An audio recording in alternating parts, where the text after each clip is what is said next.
नमस्कार विद्यार्थी मित्रों। सेठ जे सोनावाला हाईस्कूल में अहमदाबाद। विद्यार्थी मित्रों, આપણે પ્રકરણ 18 ભાવ વધારો અને ગ્રાહક જાગૃતિની ચર્ચા કરતા હતા, જેમાં સૌથી છેલ્લે આપણે ગ્રાહકોના અધિકારોની ચર્ચા પૂર્ણ કરી। ત્યારબાદ આજે આપણે ગ્રાહકોની ફરજોની વાત કરીશું। મિત્રો, આપણે જાણીએ છીએ કે હક અને ફરજ એક સિક્કાની બે બાજુ છે। જેમ ગ્રાહકને કેટલાક અધિકારો મળ્યા છે, હકો મળ્યા છે, એમ ગ્રાહકે પણ કેટલીક ફરજો અદા કરવા માટે તૈયાર રહેવું પડે। ગ્રાહકો જેમ પોતાના અધિકાર માટે સાવધાન રહે છે, એમ એણે પોતાની જવાબદારીઓ કે ફરજો પ્રત્યે એટલી જ જાગૃતતા અથવા તો સજાગતા બતાવવાની આવશ્યકતા હોય છે। મિત્રો, ગ્રાહક સુરક્ષા કાયદામાં ગ્રાહકોની કેટલીક વિશેષ ફરજોની જોગવાઈઓ કરવામાં આવી છે, એની સમજૂતી આપવામાં આવી છે। એ ફરજોની વાત કરીએ તો બજારમાં જ્યારે ગ્રાહક તરીકે આપણે ખરીદી કરવા જઈએ છીએ ત્યારે હંમેશા સાચી ચીજવસ્તુ કે સેવાની પસંદગી કરવી જોઈએ। વસ્તુની ગુણવત્તા એટલે કે વસ્તુ કેવા પ્રકારની છે, વ્યાજબી ભાવ, ગેરંટી, વોરંટી, વસ્તુના વેચાણ પછીની સેવા એ યોગ્ય માર્કાવાળી છે કે નહીં, એવી તમામ બાબતોની ચકાસણી કર્યા બાદ જ ખરીદી કરવી જોઈએ। વિદ્યુત કે વીજળીથી ચાલતા જે સાધનો છે, ઇલેક્ટ્રોનિક્સ ઉપકરણોની ખરીદી કરતી વખતે એનું સ્ટાન્ડર્ડ કે બ્રાન્ડ નામવાળી જ વસ્તુ ખરીદવાનો હંમેશા આગ્રહ રાખવો જોઈએ।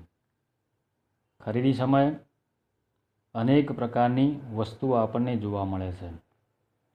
એ વસ્તુઓની પસંદગીમાં યોગ્ય કાળજી રાખવી જોઈએ।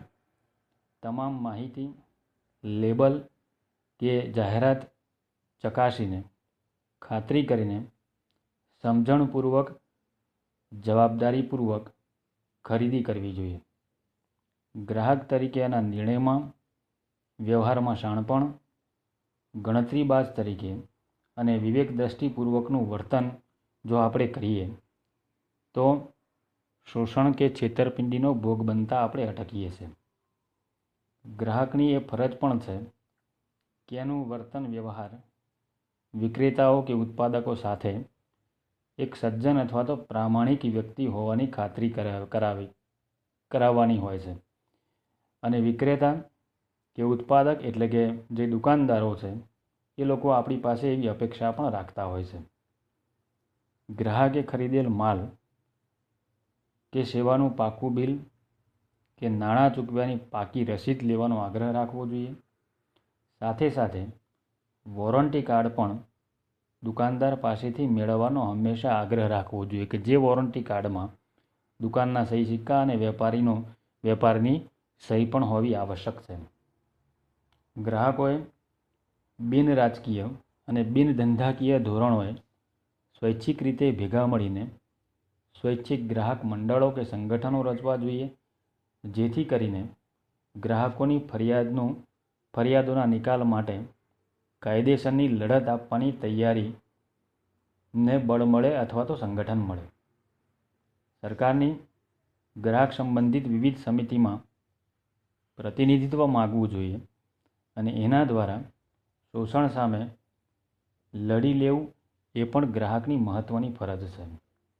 ગ્રાહકે કોઈપણ વસ્તુ ખરીદતા પહેલાં ખરીદીમાં પેકિંગ, એની કિંમત, ઉત્પાદન કઈ તારીખે થયું છે, બેચ નંબર કયો છે, એનું વજન કેટલું છે, એક્સપાયરી ડેટ એટલે કે અંતિમ તિથિ, ઉત્પાદકનું નામ, સરનામું, આ તમામ પ્રકારની વિગતો તપાસીને જ ખરીદી કરવાનો આગ્રહ રાખવો જોઈએ। કોઈપણ વસ્તુ ખરીદતા પહેલાં માલ ભળતો હોય, બનાવટી એટલે કે ડુપ્લિકેટ હોય કે નકલી હોય, યોગ્ય વજન કરતાં ઓછું વજન હોય તો આપણે વેપારી કે ઉત્પાદકનું ધ્યાન દોરવું જોઈએ। અને જો આપણી ફરિયાદનું નિવારણ ન આવે તો સત્તામંડળો કે ગ્રાહક અદાલત પાસે અરજી કરીને દાદ માગવી જોઈએ. ગ્રાહકે પોતાની જરૂરિયાત મુજબ પૂરતી માત્રામાં જ કે સંખ્યામાં વસ્તુઓ ખરીદવાનો આગ્રહ રાખવો જોઈએ. ટૂંકમાં આવશ્યક ચીજવસ્તુઓ જ ખરીદવી, અન્ય ચીજવસ્તુઓ ખરીદવાનો આગ્રહ ન રાખવો. માત્ર મીડિયાના માધ્યમો દ્વારા આવતી આકર્ષક જાહેરાતોથી કે દેખાદેખીથી, સેલમાંથી કે અન્ય લોભામણી જાહેરાતોમાં આવીને બિનજરૂરી કે ખોટો ખર્ચથી બચવાનો આગ્રહ રાખવો જોઈએ કે જેથી કરીને આપણા મૂલ્યવાન નાણાંની બચત થઈ શકે.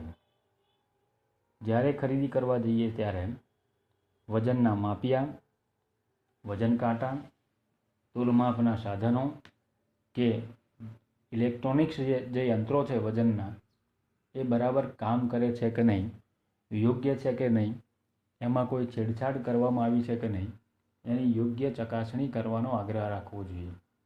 જો એમાં આપણને ઉણપ જણાય તો તોલમાપ ખાતાના અધિકારીઓ પાસે એની ફરિયાદ કરવી જોઈએ. સાથે સાથે એ સાધનોના તોલમાપ ખાતાના અધિકારીઓ દ્વારા વખતો વખત ચકાસણી થાય છે કે નહીં, એની પણ હંમેશા ખાતરી રાખવાનો આગ્રહ કરવો જોઈએ. જો સાધનો દર વર્ષે પ્રમાણિત કરાવેલા ન હોય તો તોલમાપ અધિકારી, કાનૂની માપ વિજ્ઞાન અને નિયામક ગ્રાહક બાબતોની સ્થાનિક કચેરીનો સંપર્ક કરીને એમનું ધ્યાન દોરવું જોઈએ. ગ્રાહકે ઘરે જે ગેસ સિલિન્ડર આવે છે એનું સીલ તપાસીને અકબંધ છે કે નહીં એ ચકાસણી કર્યા બાદ જ લેવાનો આગ્રહ રાખવો જોઈએ. વજન ચેક કરવું જોઈએ.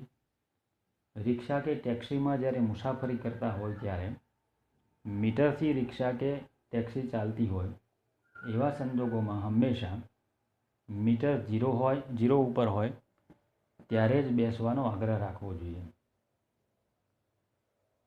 પેટ્રોલ, ડીઝલ કે સીએનજી ગેસ ભરાવતી વખતે મીટરનું ઝીરો રીડિંગ હંમેશા ચકાસવાનો આગ્રહ રાખવો. કેરોસીન ખરીદી વખતે માપિયામાં ફીણ બરાબર બેસી જાય ત્યાર પછી જ એ ચીજવસ્તુ લેવાનો આગ્રહ રાખવો. ત્રાજવું બરાબર લટકાવેલું છે કે નહીં, યોગ્ય રીતે એને લગાવેલું છે કે નહીં અને યોગ્ય રીતે વજન કરવા માટે સક્ષમ છે કે નહીં, એની હંમેશા ચકાસણી કર્યા બાદ જ કોઈપણ પ્રકારની ચીજવસ્તુ ખરીદવાનો આગ્રહ રાખવો જોઈએ. વિવિધ પ્રકારની સેવાઓ જેમ કે રેલવે, બેંક, વીમો, ટેલિફોન સેવા, હોસ્પિટલ વગેરેની સેવાઓમાં થતી બેદરકારી કે સેવાની ઉણપથી ગ્રાહકને ક્યારેક શારીરિક, માનસિક અને આર્થિક નુકસાન વેઠવાનો વારો આવતો હોય છે. એવા સંજોગોમાં ગ્રાહક ફોરમમાં જાતે કે ગ્રાહક મંડળો દ્વારા ફરિયાદ કરીને યોગ્ય વળતર મળે એવા પ્રકારની વ્યવસ્થા કરવી જોઈએ.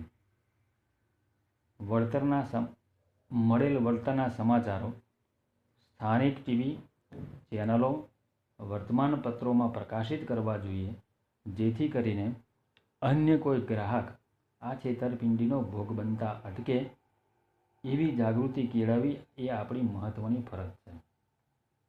સાથે સાથે ગ્રાહક શિક્ષણ દ્વારા ગ્રાહક જાગૃતિના તમામ કાર્યક્રમો, ઝુંબેશોમાં કે ગ્રાહક મંડળો દ્વારા આયોજિત કરવામાં આવતી વિવિધ પ્રકારની કાર્ય શિબિરો, પરિસંવાદ કે સેમિનારમાં ઉત્સાહપૂર્વક જોડાઈને ગ્રાહક સુરક્ષા ક્ષેત્રે ગ્રાહક જાગૃતિ લાવવામાં મદદરૂપ થવાનો પ્રયત્ન કરવો જોઈએ અથવા તો યથાશક્તિ યોગદાન આપવાનો પ્રયત્ન કરવો.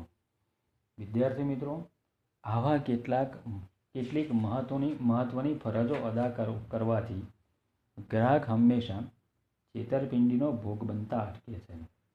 મિત્રો, ગ્રાહકની ફરજો બાદ આપણે ચર્ચા કરીશું ગ્રાહક સુરક્ષાના વિવિધ પ્રકારના ઉપાયોની.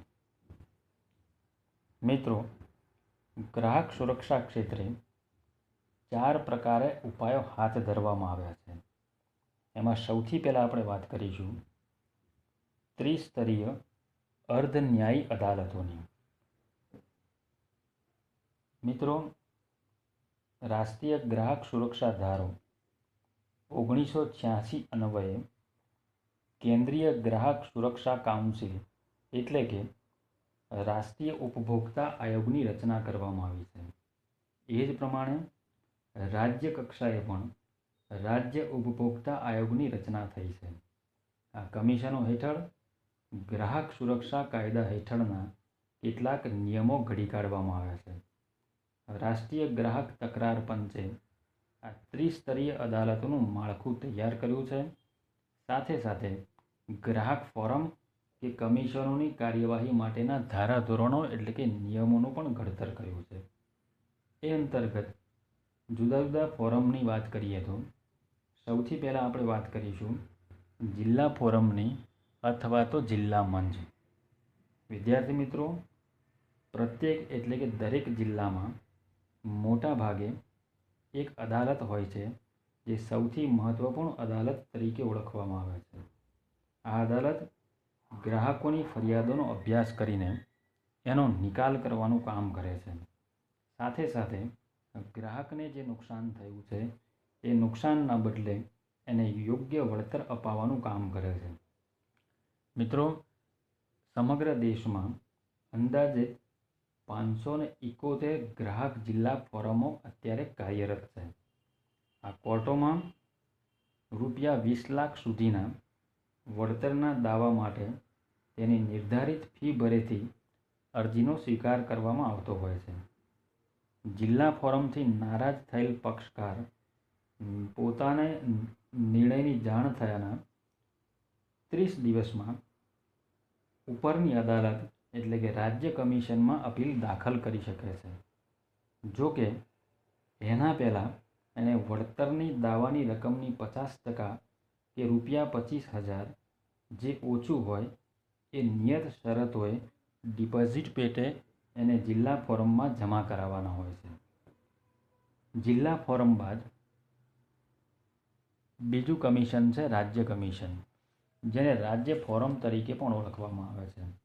જિલ્લા ફોરમથી જેને સંતોષ ન મળ્યો હોય એવી વ્યક્તિ અથવા તો એવો ગ્રાહક રાજ્ય કમિશન કે રાજ્ય ફોરમમાં જઈ શકતો હોય છે.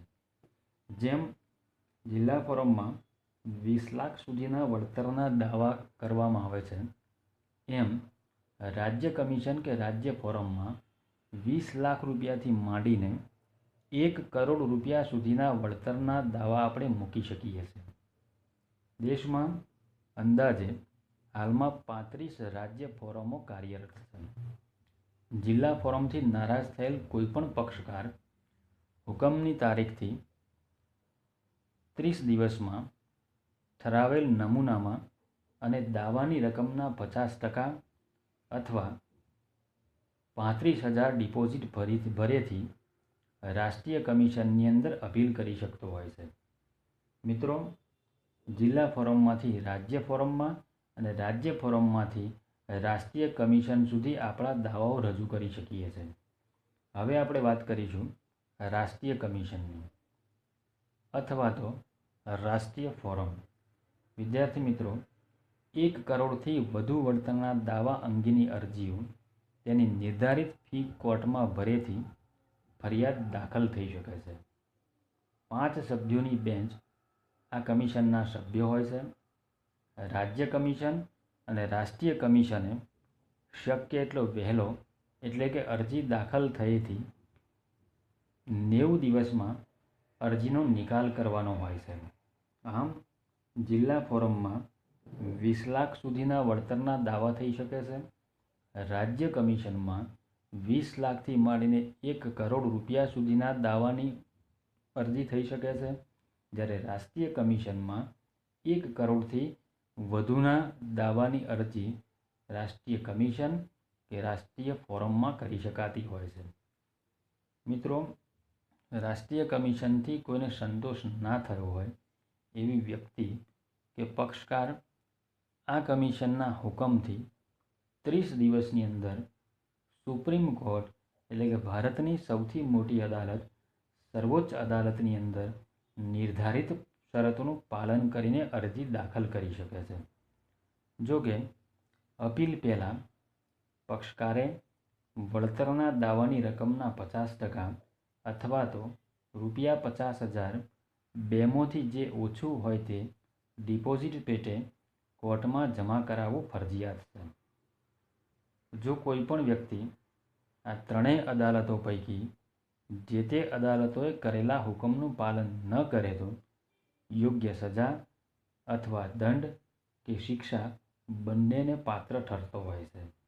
વિદ્યાર્થી મિત્રો, BPL હેઠળની વ્યક્તિઓ, સિનિયર સિટીઝન્સ અને વિકલાંગ વ્યક્તિઓને કેટલીક શરતોને આધીન જરૂરી ફી ભરવામાંથી મુક્તિ આપવામાં આવતી હોય છે અને જિલ્લા મફત કાનૂની સેવા માર્ગદર્શન, કાનૂની સહાય, માર્ગદર્શન અને વકીલની મફત સેવા પણ આવી વ્યક્તિઓ એટલે કે BPL હેઠળની વ્યક્તિઓ, સિનિયર સિટીઝન્સ અને વિકલાંગ વ્યક્તિઓને સેવા પૂરી પાડવામાં આવતી હોય છે. વિદ્યાર્થી મિત્રો, આજે આપણે અહીંયા સુધી વાત કરીશું. પ્રકરણના બાકીની મુદ્દાની ચર્ચા હવે પછીના તાસમાં કરીશું. અસ્તુ. જય હિન્દ.